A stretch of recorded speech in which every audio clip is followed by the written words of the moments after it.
Welcome to this explainer. Today, we're diving into some source material that decodes something genuinely fascinating about human nature. Have you ever wondered why some people can just walk into a room and instantly command respect, while others, no matter how incredibly kind or smart they are, just get completely ignored? Well, the material we're unpacking today suggests a pretty harsh but intriguing reality. Respect isn't just freely given to nice people, it's intricately linked to power, presence, and psychology. So let's jump right into the text together and see how human behavior can actually be influenced and honestly sometimes entirely directed by a few very specific psychological levers.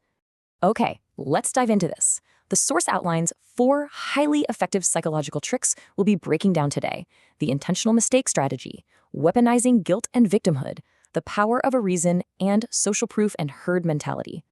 But before we get into the actual tactics, let's look at a really brilliant metaphor from the source. Think about a lion and a mosquito. Technically, they're both living creatures, right? But you respect a lion. Why?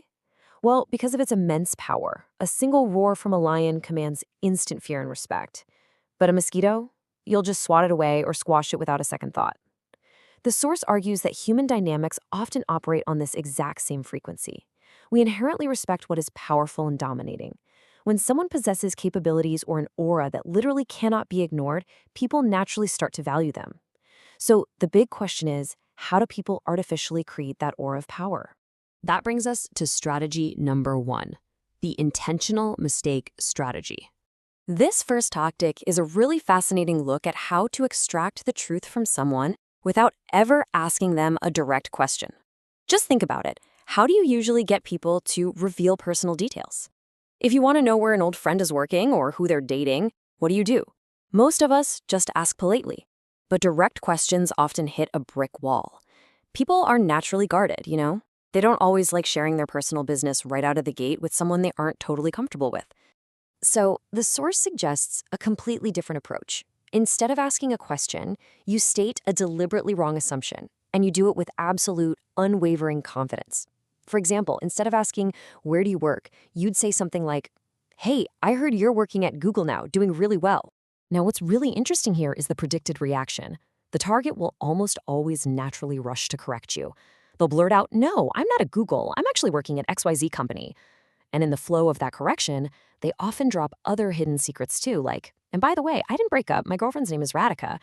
They end up revealing everything you wanted to know and honestly a lot more without ever realizing they've been played. And this brilliantly illustrates a concept the source refers to as the ego correction. Human nature absolutely loves feeling smarter than the person talking to them. We have this deep psychological need to correct others' mistakes to feel superior, smart, and knowledgeable. The text points out that you see this online literally all the time. If someone makes a tiny spelling mistake in a post, the comment section is immediately flooded with people correcting them. By taking advantage of this weakness, you can pull out confidential information effortlessly, simply by being intentionally wrong. Moving on to strategy number 2, weaponizing guilt and victimhood. This strategy is all about how some people gain the upper hand by appearing completely weak.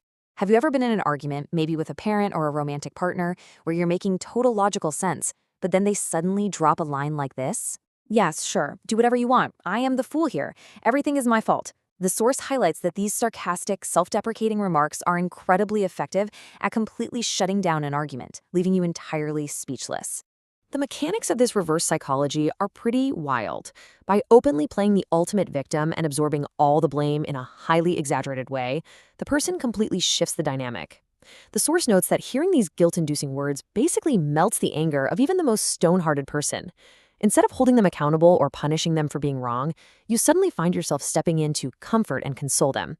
It's a manipulative shift, for sure, but a highly effective psychological lever that puts them right back in control. Which leads us to strategy number 3, the power of a reason. The source highlights how simply adding an emotional why to a request exponentially increases your influence. It walks us through a very powerful thought experiment to prove this. Imagine a homeless person asks you for money. You might give it, you might not. Now imagine a second person asks, but they add a reason. They say they haven't eaten since yesterday. You're much more likely to give to that second person because of that strong reason. But now, imagine a third person approaches and says, "Please, I need money because my child is critically ill and their condition is very delicate." The source argues that your decision changes instantly in favor of the third person. Why? Because their emotional reason is overwhelmingly strong. And this isn't just about charity. The source relates this exact concept to the modern workplace, too. Imagine a boss or a leader in a multi-level marketing company who wants their employees to work harder. Instead of just asking for extra hours, they manufacture a reason that attacks the ego. They might say, if you want a double promotion, you need to do 2 hours of overtime every day. But frankly, I don't think you guys have the discipline to do it. By challenging their capabilities, the employees take it to heart. They push their limits just to prove the boss wrong. The boss gave them a powerful, ego-driven reason to work and reaps all the benefits. And finally, we arrive at strategy number 4, social proof and herd mentality. Think about your own life for a second. Have you ever seen a group of people doing something completely mindless and naturally felt the urge to follow along? The source calls this social proofing. It emphasizes that humans have a built-in herd mentality. It really doesn't matter how incredibly intelligent you are, we are biologically wired to follow the crowd because our brains equate the crowd's actions with correct or safe behavior. So the crucial point is that we often prioritize the herd over our own independent logic. The source provides some fantastic real-world examples of this. First, experiments show that if you put an unaware person in an elevator where everyone else turns to face the back wall, that person will eventually turn around too, without ever asking why. Second, think about online shopping. E-commerce sites purposefully show products with thousands of reviews. We buy them blindly, assuming, well, if thousands of people bought it, it must be good. Finally, the text mentions the orrery effect in pop culture. This is about an unknown person who became a massive celebrity simply by being constantly photographed with famous actors. The public saw him with high-status people and instantly assumed his high status too, without knowing a single thing about what he actually does. To really hammer this home, the source offers the ultimate example of social proof in society. Imagine the people who ignore you or take you lightly today. If they somehow found out tomorrow that you received an exclusive invitation to an ultra-powerful, high-society event, like an embody wedding, their perception of you would flip overnight. The exact same people who ignored you yesterday would literally line up to check on you and show respect tomorrow. Why? Because your association with power provides the ultimate social proof of your value. Which brings us to the end of our explainer and leaves us with a very provocative question.